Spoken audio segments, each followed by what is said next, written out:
Muito bem, agora eu deixo-os na boa companhia do nosso ancião, nosso amigo Rodrigo Peixoto, que irá iniciar agora a sua mensagem. Tenham todos um ótimo culto. Uma boa noite a todos.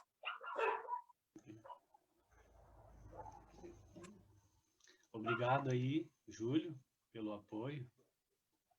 Obrigado aí, pessoal, a todos aqueles que fizeram seus pedidos, né? Deus é fiel e justo, e tenho certeza que Ele vai atender cada um conforme a sua necessidade e vontade, né?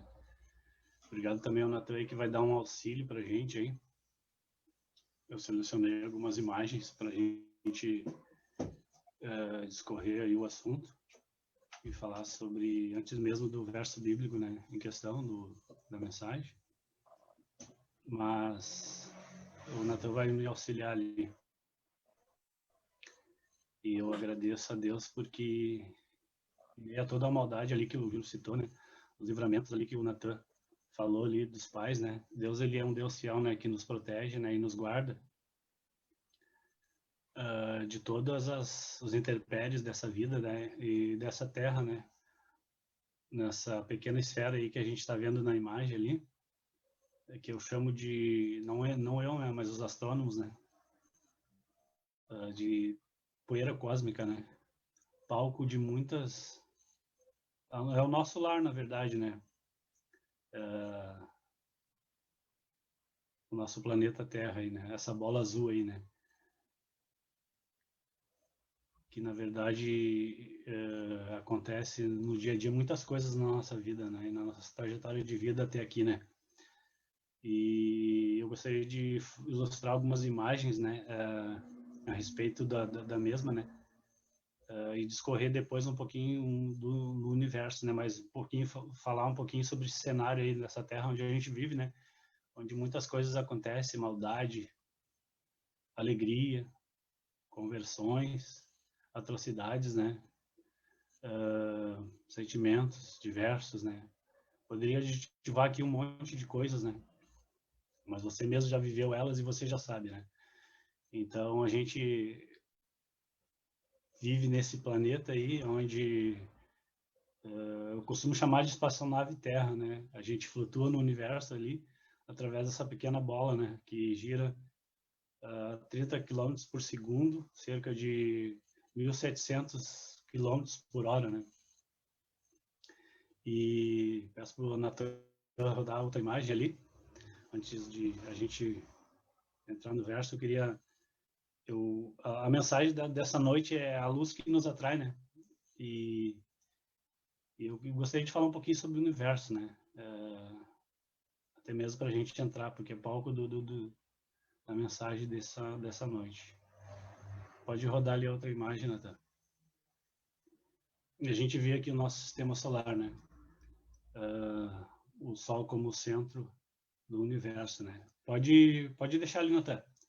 A gente vai falar um pouquinho ali do sistema solar. Pode voltar ali um pouquinho a imagem. Aí, obrigado. Graças, né, a um padre polonês chamado Nicolau Copérnico, né, que a gente tem esse sistema aí, né, propriamente, né, conhecido, né, por muitos anos, e esse sistema era desconhecido à humanidade, né. No século XIV, ali, XV, esse padre polonês desenvolveu a teoria do heliocentrismo, né, que acreditava ele que o Sol girava, que o Sol era o centro do universo, né? E os planetas e os astros giravam em sua volta, né? Mas não era o pensamento da época, não era o pensamento da comunidade, né? Principalmente da igreja, que tinha como visão, que dominava o pensamento na época, né? A igreja cria que a Terra era o centro do universo, né? O sistema de geocentrismo. E apoiados e cunhados, né, pelos teóricos Ptolomeu e Aristóteles, né, e que na verdade defendiam essa causa também, né, e a igreja não batia o pé que era assim também, né, na época. Infelizmente, né, Copérnico não conseguiu comprovar pelo meio da ciência e da matemática Eu não sei porquê, né? Mas ele não conseguiu comprovar e ficou só na teoria. Mas aí Deus usa os elementos, né? Deus vai usando os homens, né? Como ferramenta, né? Para revelar as coisas, as obras das suas mãos, né? E aí entra em cena. O áudio tá baixo, eu acho que eu vou tentar aumentar aqui um pouquinho.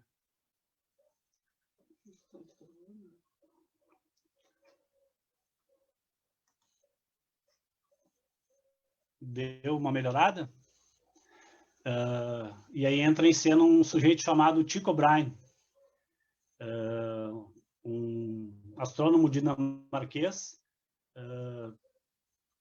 que estudava muito matemática, né, e astronomia, e era conhecido por estudar as fases da Lua, né, e também muito conhecido por servir os reis. E Tycho Brahe foi sortudo porque ele conseguiu Stonehenge eram os observatórios, mas ele conseguiu uma gama de aparelhagem e foi um astrônomo muito sortudo. E os reis investiram milhões na astronomia dele. E mais tarde, mas só que Tycho Brahe não defendia o sistema heliocêntrico de Copérnico. Aí entrou em cena um rapaz chamado Kepler, Johannes Kepler. Kepler era um jovem assistente de Tycho Brahe e ele pediu emprego para ele. E Tycho Brahe analisou muito bem, deu alguns conselhos para ele sobre as suas teorias e empregou ele, né? E Kepler era um professor de matemática e não contente com isso, era apaixonado também pelo universo, astronomia e viu e se apaixonou ali pelas teorias de Copérnico e encontrou uma cunha com Tycho Brahe. Tycho Brahe deu para ele um emprego e eles começaram a trabalhar junto. Só que um ano mais tarde, Tycho Brahe vem a falecer e Kepler vem herdar tudo que todos os estudos, toda a ciência, todas as suas pesquisas, vem cair na mão de Kepler. E Kepler ali, ele tinha problema de visão, né? E esse era um pré-requisito básico para observância, né? Um astrônomo tem que observar bem o céu, né? Bem o que está vendo, bem o que está estudando no telescópio. Naquele tempo era precário, não tinha o telescópio ainda, né? Eles tinham os instrumentos deles lá. Mas só que ele era um gênio da matemática e isso favorecia Kepler, a sua matemática apurada, né? Ele era um gênio da matemática, né, em precisão. Então ele foi adiante, ele herdou tudo de Tycho Brahe. A sorte começou a sorrir para ele, né? E ele, como era um amante de Kepler, ele estudou, ele desenvolveu melhor essa teoria e se fundiu junto com a teoria de Nicolau Copérnico. E aí ele desenvolveu essa teoria e na verdade, a igreja ficou muito mordida na época, né? No contexto disso, Lutero estava fazendo a reforma também, e o século VII ali foi marcado por mentes brilhantes que estudaram, né? Matemáticos, físicos, astrônomos, e eles chegaram a se conhecer, né? Kepler, Copérnico, Tycho Brahe, e mais tarde Galileu, com o telescópio, comprovou tudo isso. E uma das leis mais conhecidas as 3 leis de Kepler, né? Uma das mais conhecidas é a lei que na verdade a lei de elíptica, né? Que os planetas e os astros giram em torno do Sol, né? Mas de forma elíptica, né? Formando esse balé aí que a gente vê, né? Essa obra maravilhosa da mão de Deus, né? E a igreja, na verdade, quando Galileu descobriu e confirmou toda essa teoria, a igreja chamou e excomungou Copérnico como herege e fez com que Galileu refizesse e se retratasse de todas as suas teses, Mas quando Deus ele quer alcançar, Deus quando quer revelar, não tem para ninguém, não tem para ninguém. Deus ele é Deus e Deus é poderoso, né? E Deus revela o oculto, né? Invoca-me que eu te responderei, revelar-te-ei coisas ocultas que não sabes. As coisas reveladas pertencem ao homem, né? Mas as ocultas pertencem a Deus, né? E o universo é um estudo fascinante, né? O universo é vasto, né? É maravilhoso e a gente pode discorrer na outra imagem ali, o Natan vai colocar, para não se alongar muito, né, nessa parte, porque a gente tem que entrar no verso bíblico ainda. Pode rodar ali. As coisas observáveis da Terra são os planetas, né, os satélites, né? E a outra imagem aí, Natan, os cometas, né? Hale-Bopp, a cada 75, 76 anos, passa pelo sistema solar e a gente vê, ano passado, por esse ano eu pude ver, os cometas são, na verdade, essas rochas aí que passam pelo sistema solar e o Sol queima, né? Formando aquela cauda ali e tendo aquela chuva, né? De cometas, né? De chuva de cometas, né? Na verdade. E ano passado eu pude acordar de madrugada para assistir as chuvas líridas do cometa, né? E isso é fascinante. A gente vê pela Terra aqui, né? A olho nu, né? Sem instrumento óptico. E a gente vê no nosso sistema interestelar, né? Ali na imagem a seguir, né? O sistema solar e as estrelas à volta, né? Isso é um sistema interestelar, né? São classificados por 4 grupos, né? Os boreais, que são vistos somente, né? As estrelas, né? Boreais, as constelações boreais, que são vistas da América, Estados Unidos e Europa, né? E também as austrais, que são vistas somente aqui no hemisfério sul, o sul da África e também a Austrália. E as zodiacais, que é o sistema de translação da Terra em torno do Sol, né? Sistema de translação, né, da Terra em torno do Sol. São chamados de sistemas zodiacais. E as equatoriais. Como a Terra tem a sua linha do Equador, né, o céu também tem a sua linha equatorial, né? E na imagem a seguir a gente vai ver ali. Pode passar aí, Natan, para nós. Quem tem o notebook pode expandir a imagem melhor ali. Quem tem o telefone também pode expandir no Zoom. Pode passar a próxima imagem ali. Que a gente vai ver ali, né? Aí a gente vê as Três Marias, né? O caçador, né? E ali no meio da Alinã, a gente vê a linha equatorial, né? Passa a linha equatorial celeste, né? Que são as constelações que a gente vê em todo mundo. Todo mundo, todo o Brasil, todo o globo consegue ver, né? Que são as Três Marias, né? Ali, Betelgeuse, Bellatrix, né?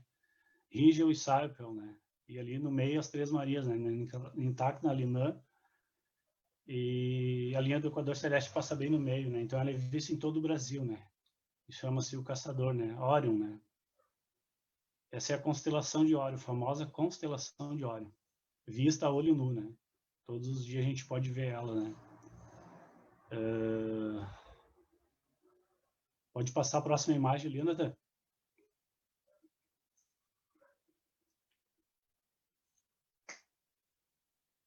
Esse ainda é o nosso sistema interestelar, né? Ali o sistema solar e as estrelas na volta, e ali um pouco melhor a visão da constelação de Órion, né?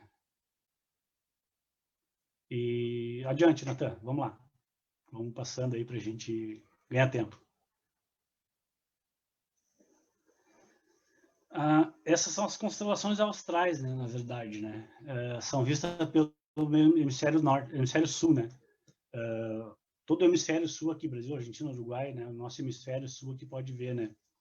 E também ali o sul da África e Austrália, né? Mais famosa para nós aqui é o Cruzeiro do Sul, né? Essa constelação que é vista somente no hemisfério sul. A gente vê ali do lado dela as estrelas guarda, as cão guarda, né? Na verdade, a Alfa Centauri é a próxima Centauri, né? E toda estrela tem toda constelação tem uma estrela, né? Que é a Gama, né? Que é a estrela maior, a estrela de maior massa e brilho, né? E pode ir adiante, Helena. Essa é a constelação do Cruzeiro do Sul. Natan, pode ir adiante ali com a imagem. Eu pedi para o Natan me ajudar, me auxiliar, porque eu sou meio leigo aí na era do computador, e né, eu ia me atrapalhar muito para ilustrar isso e falar. Aí a gente vê um pouquinho da nebulosa de Órion, né? As teorias, né? Ellen White também defende a tese que viu Jesus, né? Uma nuvem, né? Vindo daí, né? A volta de Jesus, né? E eu acho que eu acredito. Por que não, né? É uma tese forte. Essa é uma nebulosa, né? Nebulosa M42, né? Nebulosa de Órion. Adiante, Natan.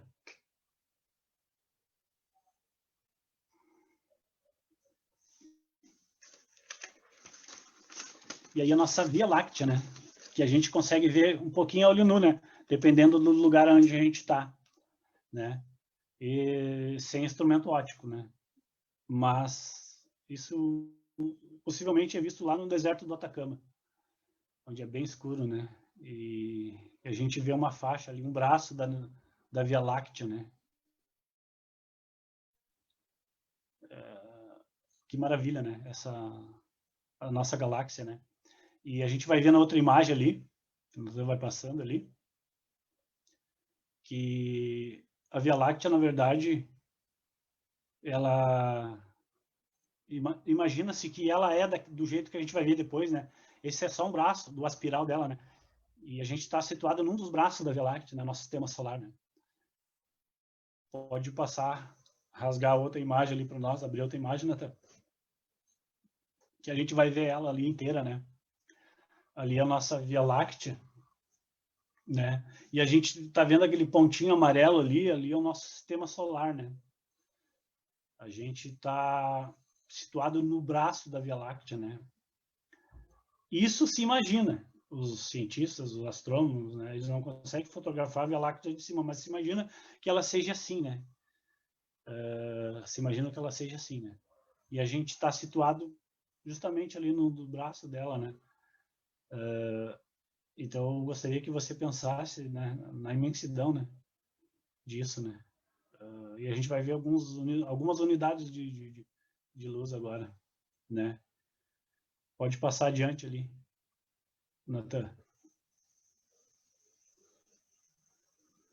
Essa é a nossa Via Láctea, né? E há três tipos de galáxia, né? Como a gente viu ali, a Via Láctea seria, eles acreditam que é a forma dela é em espiral, né?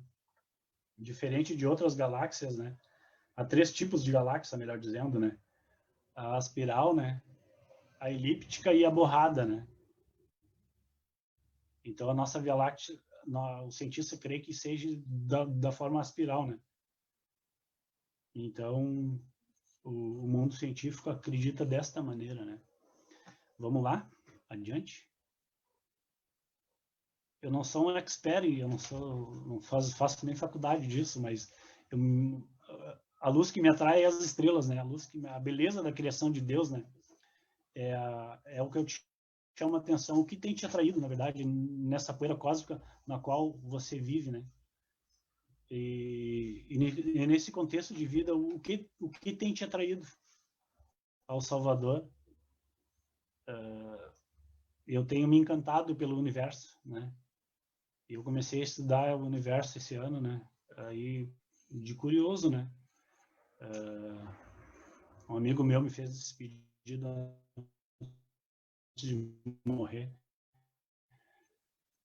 Te encanta? Estuda as coisas que Deus criou. E eu não levei a sério, a princípio. Depois de 2, 3 anos que eu comecei a esse ano tomar gosto por isso, né? E eu tenho certeza que esse é o aglomerado de galáxias. Esse é um pequeno aglomerado de galáxias, na verdade, né? Olha só o quão mensurável é o universo.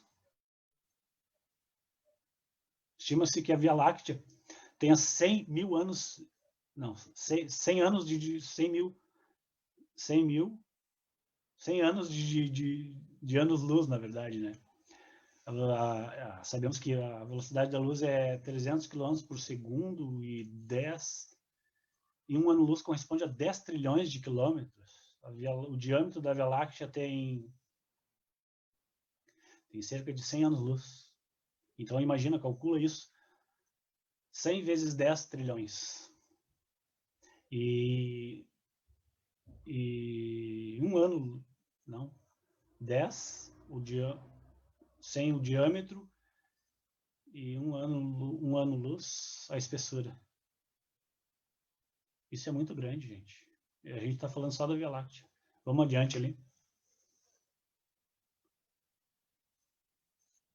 Esse é um aglomerado de galáxias, né? Que a gente vê, né? A gente pode ver elas melhores ali, né? As 4 formas, na verdade, que elas existem, né? As espiral, na verdade 3, né? Espiral, elíptica, né? E borrada, né? Isso aí. E a gente vai ver outra galáxia. E a Via Láctea, na verdade, ela tem várias galáxias, na verdade, pequenas na volta dela. E uma das mais conhecidas é a nuvem, a pequena e a grande nuvem de Magalhães, né? Que comportam milhões de estrelas, né? Só a Via Láctea contém 400 milhões de estrelas. E a grande nuvem de Magalhães, milhares de estrelas. São galáxias em volta da Via Láctea chamadas de satélites. E a gente pode ver ali, depois dessa imagem, acho que é Andrômeda, a galáxia de Andrômeda, que é muito maior, né, que a Via Láctea, e ela comporta cerca de 1 trilhão de estrelas, e esse número se atualiza cada vez mais. Pode rodar ali, Nathan, vamos passar lá vamos ver a imagem da Andrômeda, a galáxia mais distante da Via Láctea, e muito maior, e ela está a cerca de 2,5 milhões de anos-luz da Via Láctea, muito distante mesmo. Até Einstein ali, o universo era conhecido somente pela Via Láctea, né? Depois, com os instrumentos ópticos avançados, essa coisa avançou, né? Esse conhecimento, né? O estudo do universo, né? Deus começou a revelar, né, mais coisas, né? Então esse Andrômeda, ela também ela é de forma elíptica, né? A espiral, aliás, que nem a Via Láctea. Adiante lá, então. Essa galáxia comporta cerca de 1 trilhão de estrelas. Toda a areia do mar que a gente conhece, das praias que a gente conhece, não chega nem aos pés da quantidade de estrelas, né? Tanto é que Deus falou um dia a Abraão, né? Abraão, conta as estrelas se é que tu podes. Então a gente vê ali, né, a nossa Via Láctea lá naquele pontinho vermelho, lá na escrita vermelha, a nossa Via Láctea, né? E Andrômeda mais na lateral lá, 2,5 milhões de anos-luz, né? E ali as nuvens, a pequena nuvem e a grande nuvem de Magalhães, né? Que na verdade Magalhães, né? Eles na verdade se situavam no mar, né? Vendo essas galáxias, né? E eles conseguiam, né? O norte do seu destino lá no mar, né? Os navegadores, né? E naquele dia não tinha poluição da luz, né? A atmosfera e o céu escuro é muito bom para observar essas maravilhas, né? A gente vai ver agora, na verdade, o aglomerado de galáxias, né? Pode ir adiante ali. A gente pode ver melhor na imagem, abriu melhor, né? Andrômeda, a pequena e grande nuvem de Magalhães, a Via Láctea, né? E esses pontinhos brancos aí, na verdade, são todos aglomerados já de galáxias, né? E a coisa começa a ficar muito grande na medida, né? Que a escala do universo é muito grande, gente. É imensurável. Esses pontinhos brancos aí são Cada pontinho branco são um aglomerado de galáxias. Olha o tamanho do universo. E quem fez isso? Será que explodiu? Um Big Bang? Foi do nada e tudo veio a existir? Do nada, nada pode se fazer. Isso vem da mão de alguém. Vem da mão do nosso Criador, na qual nós servimos, né? Adiante. E tudo isso, na verdade, gente, isso são aglomerados, o superaglomerado de Virgem, né? O aglomerado de galáxias, superaglomerado de Virgem, né? É chamado, né? E isso, na verdade, é só toda a matéria, tudo que a gente sabe, matéria atrai matéria, né? Tudo que a gente sabe sobre o universo, os cientistas, astrônomos, astrofísicos, as galáxias, os buracos negros, os pulsares, né, os planetas, as estrelas, as nebulosas, tudo que se conhece que emite luz, né, é só 4% do universo. 4 ponto alguma coisa, quase chegando 5. E o resto é tudo 73, a energia escura predomina, né, a energia escura, né, e 22%, 23% é matéria escura. Eles não sabem a natureza dela, mas sabem que existem, né? E tudo isso que a gente conhece, que é estudado, que a gente vê a olho nu, ou que instrumentos ópticos conseguem alcançar, é só 4,5%, quase 5% do universo, né? Olha o quão grande ele é, né? A outra imagem ali da escala do universo, para a gente entrar no texto bíblico. Pode passar adiante ali, Nathan. É o superaglomerado de aglomerados de galáxias. Esse é o universo observável, né? Que a gente... Universo observável. Pode voltar um pouquinho ali. O universo observável é o que, na verdade, se consegue observar até agora, né? Para quem está no meio, até a borda do universo, né? Estima que tem cerca de 18 bilhões de anos-luz, né? O diâmetro do universo observável, né? Isso é o que se conseguiu, na verdade, enxergar, a luz que chegou até nós até agora, né? E a gente só tem essa capacidade aí, a ciência avançou, né? Depois de Einstein ali, né? E eu gosto muito de assistir um astrônomo chamado John Steiner, né? E ele, na verdade, vem a falecer agora em setembro desse ano. E num programa de televisão, onde eles estavam entrevistando os astrônomos, e chamaram ele também, né? Ele era um dos convidados. Ele citou Einstein, né? E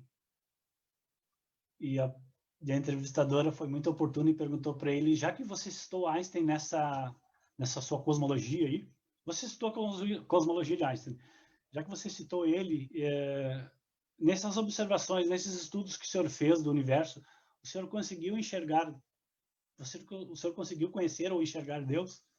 E ele foi muito sucinto e disse, não enxerguei e nem poderia enxergar. E desconversou e disse que a religião e a ciência sempre viveram as turras, né? E aí eu lembro de Einstein quando ele disse, né, que a ciência, né, a ciência sem a religião é cega, né?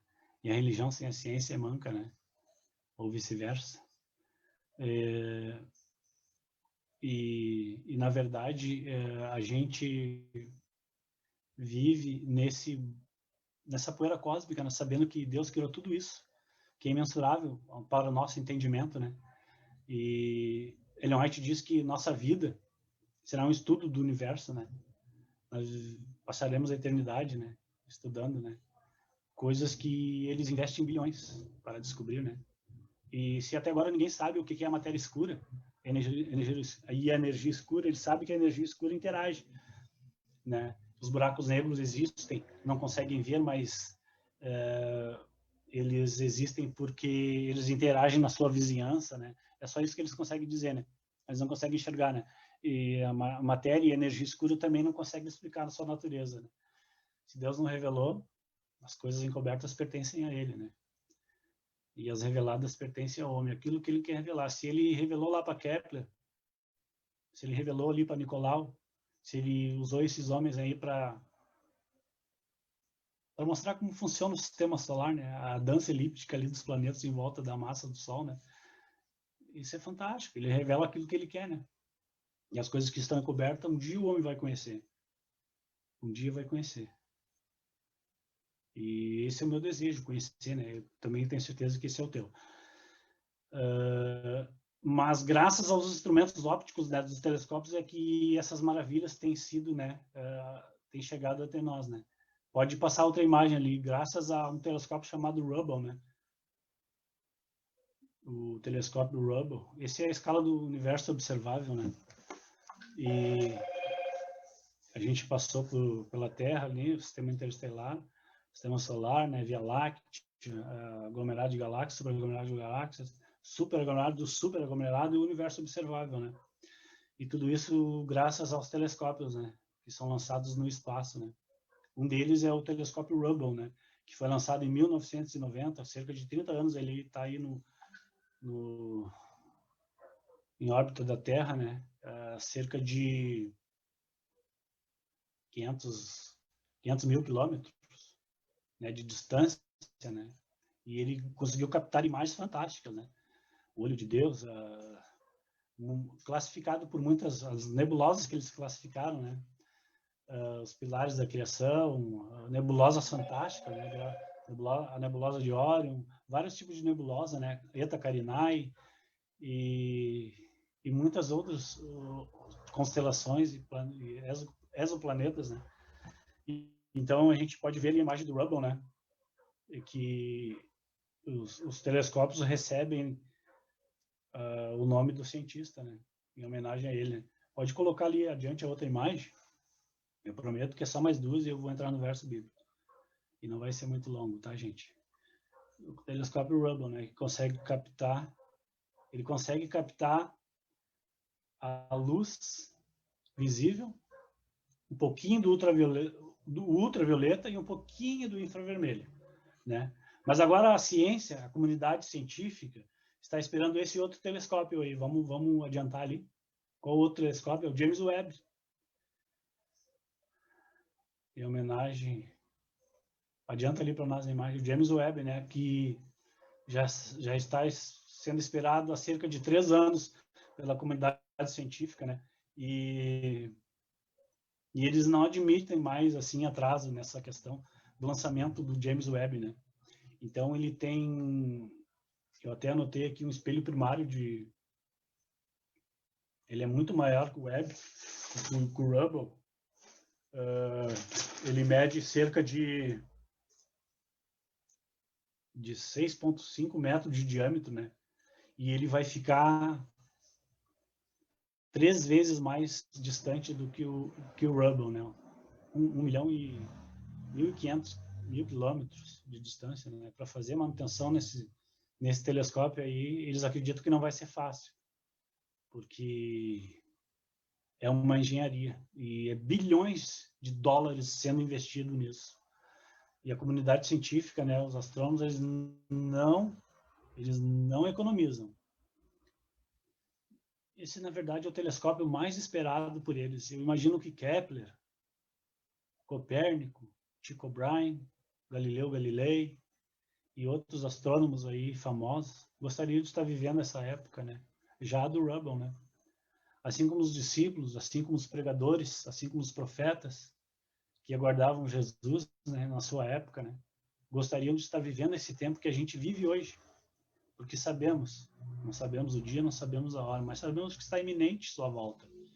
E eles adorariam, como assim esses citados gostariam de estar vendo essa maravilha, né? Porque era o trabalho deles, né? E qual tem sido o teu e o meu trabalho aqui na Terra? O que nós estamos aguardando ansiosamente para, assim como eles aguardam esse telescópio, e a gente pode ver uma projeção da imagem dele no espaço, E ele é aguardado para o ano de 2021, março de 2021, e eles não admitem mais protelar, porque isso aí já foi postergado, os cálculos foram refeitos, alguma coisa que outra deu errado. Então, por isso que ali há 3 anos já está sendo atrasado. Pode adiantar ali. Vamos ver a projeção do Kepler, na verdade, do James Webb lá no espaço, né? O espelho primário dele com 6,5, né? De metro de diâmetro, né? Isso aí vai captar exoplanetas, a intenção deles, dizem eles, né? Que é captar planetas com oxigênio, né? Vamos aguardar, né? Vamos ver o que Deus revela, né? E o que Deus permite, né? Voltando para a Terra, a gente falou um pouquinho, né, do universo, né? Eu te pergunto, né? Qual é o meu e o teu, né? Qual é o anseio, né? O que nos atrai? O que nos incentiva a estar vivendo nessa Terra, nessa poeira cósmica, na qual o Senhor Jesus plantou seus pés aqui e vem em favor dessa humanidade, na qual está ouvindo essa live e na qual é atraído por alguma coisa nessa Terra. E o que tem te atraído? Qual é a causa da tua vida? Qual é a razão do teu existir? Cada um sabe, né, da sua razão, né, do seu porquê, né. E eu me lembro de uma história, eu gosto muito de contar ela, né, de alguém muito conhecido por nós e muito querido por nós, né, que é a história dos insetos, né. E ele cita, né, e ele pergunta, né, por que os insetos, antes de nós entrar no verso bíblico, são atraídos pela luz? E ele diz que, na verdade, eles não são atraídos pela luz. É verdade que uma noite de calor, de verão, a gente vê milhares de insetos, centenas deles, voando ao redor do globo de uma lâmpada, né? E no outro dia, o resultado disso é um monte de asinhas e insetos mortos no globo ao redor daquela lâmpada, né? Mas os que os leva ali é um motivo bem interessante.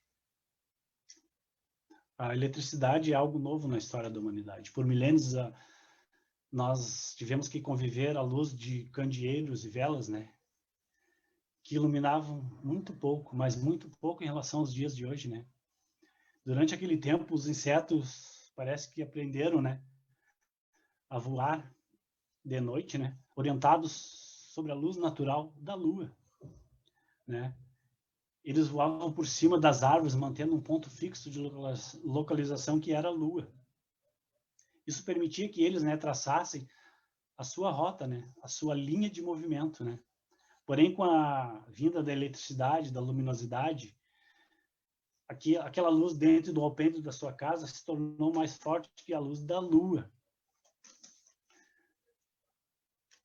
Logo, pobre coitado do inseto, né? Ele acaba ficando desorientado, voando em círculos, né? E andando em espiral, né? E choca-se violentamente contra aquela lâmpada, né? Atormentado com a batida, não contente, ele volta a traçar o mesmo voo, que nunca dará certo. Porque a luz natural da lua não é igual à luz da eletricidade dentro das nossas casas. O resultado disso é a morte. Interessante que quando Deus fez o mundo, na criação ele disse: haja luz. E sua glória encheu toda a terra. E com a entrada do pecado, houve separação da luz divina e dos homens, que agora passaram a conviver nas trevas, né? Mas para remediar isso, o Senhor veio para salvar toda a humanidade e fundar a sua igreja na terra e para dar fim, para salvar toda a humanidade, fundar sua igreja na terra para dar fim ao pecado. E para que esses homens sirvam de luz para todos os povos, né? Até que Cristo volte e dê fim à história do pecado. E por isso, é isso que nós encontramos. Você que conhece o verso bíblico não precisa abrir a Bíblia. Mas isso está registrado em São Mateus 5,14. Quem quiser acompanhar lá.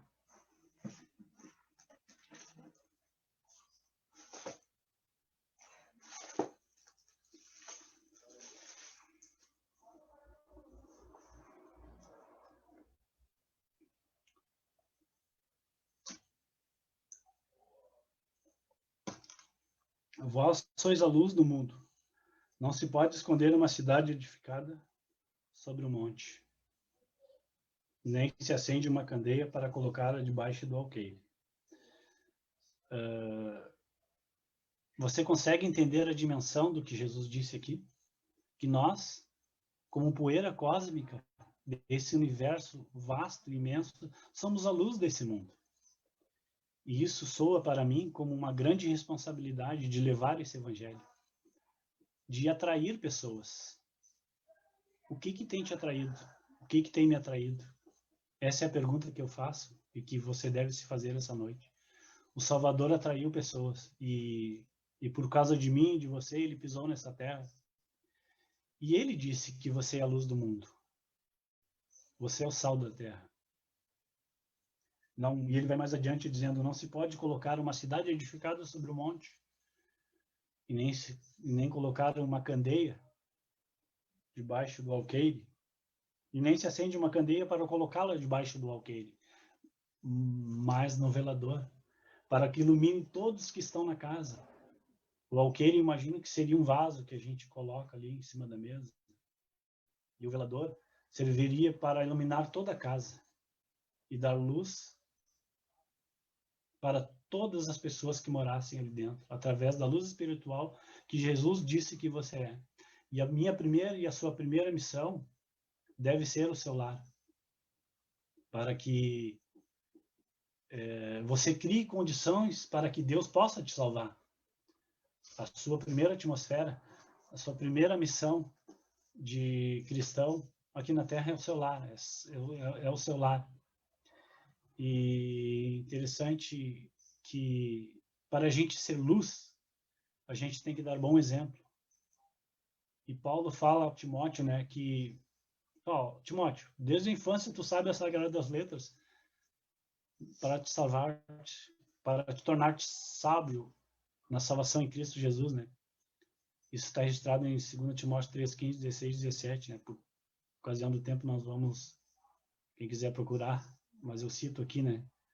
Para te tornar-te sábio na salvação em Cristo Jesus, toda a Escritura é inspirada por Deus, útil para ensino, repressão e correção, a fim de que o homem de Deus seja perfeito e perfeitamente habilitado para toda e boa obra. Acontece que eu não me criei num lar cristão. Talvez você tenha se criado num lar cristão e saiba as sagradas letras desde a infância, mas aqueles que não se criaram têm a missão de agora, como luz que foram alcançadas por outras luzes, ser luz na vida de outras pessoas, porque essa é a missão de Jesus. Essa é a missão que eu e você devemos, como massa, assim como o Sol atrai os planetas, atrair pessoas para Cristo. Assim como as estrelas têm a sua estrela alfa da constelação, você deve ser a primeira estrela a brilhar dentro do seu lar como chefe e como rainha do seu lar. Essa é a missão que Deus nos deixou: iluminar, salvar, ser luz nesse mundo que é muito escuro em comparação ao universo vasto e infinito. Mas a gente pode escolher ser a melhor ou a pior propaganda do céu, agindo como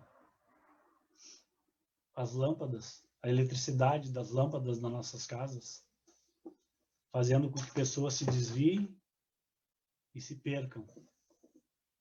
Há muita luz que nós emitimos, nessa luz egoísta e nessa luz que não norteia ninguém para o céu, mas faz se cegar, assim como os insetos quando batem nessa luz e morrem, né? Mas que possamos ser que nem a luz natural da lua. A Fabiana já está me cobrando o horário aqui, mas eu já estou encerrando, fazendo esse apelo para você, que possamos ser a melhor luz natural e espiritual, como a luz da lua, que norteia as pessoas, assim como norteava os insetos naquele tempo. Que Deus nosso Senhor nos abençoe. E meu pedido de oração, eu não cheguei a pedir, para que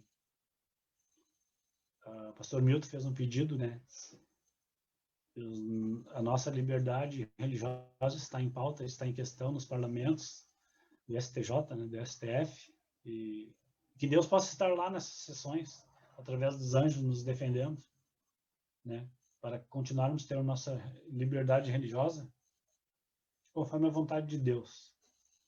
E que Deus, nosso Senhor, nos abençoe, né, e até uma próxima live. Que Deus abençoe a todos e esperamos nos encontrar domingo, mas antes sábado na nossa igreja. Que Deus abençoe a todos. Obrigado. Obrigado também pelas revelações do universo também, que elas possam contribuir para a salvação de teus filhos aqui na terra. Obrigado por tudo que tem nos dado, Senhor, pelos livramentos, pela misericórdia e pela oportunidade que tem nos dado de ser luz. E obrigado porque somos responsáveis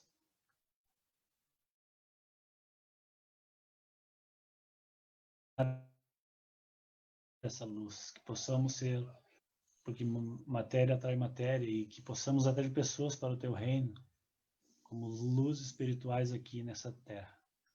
Louvado seja o teu bom nome. Abençoe, Senhor, todos os pedidos aqui que foram mencionados, todos os anseios, todas as lutas, e até um próximo culto, Senhor. Nos dirija e continue conosco ao longo dessa semana. Possamos nos encontrar contigo em nossos lares todos os dias e também no sábado pela manhã na tua igreja, na tua casa de oração, Pai amado. Em nome de Jesus oramos e agradecemos. Amém.